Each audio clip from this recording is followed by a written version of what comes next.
Let's begin by briefly going through our numbers 16 to 11 entries before getting in depth with the final 10. Number 16, The Legend of Zelda Skyward Sword HD. The original Skyward Sword was plagued with a long list of issues, and this HD remaster of the arguably best Zelda story addressed boss fights are just as good, if not better, than on the Wii, and hopefully a hint of what is being added to a certain 2022 Zelda title. It would have been even higher on the list if it wasn't for the many flaws that still remain. Number 15.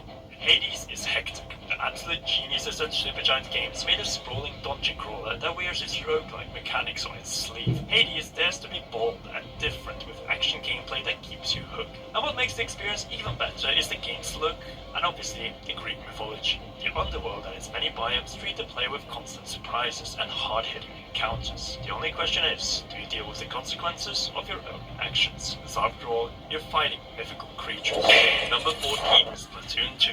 Improved and expanded on everything Splatoon established, with far more stages, a brilliant paid expansion, even better soundtrack, gameplay, and so much more. In other words, the perfect sequel, and it shows in the sales numbers as Splatoon 2 has surpassed all expectations for a new Nintendo IP. So much so that it is getting a sequel on the same system as much to list in a short entry like this, with multiple islands, including adding fan favorites such as Shampoodle and Hearths. It has one big shortcoming though.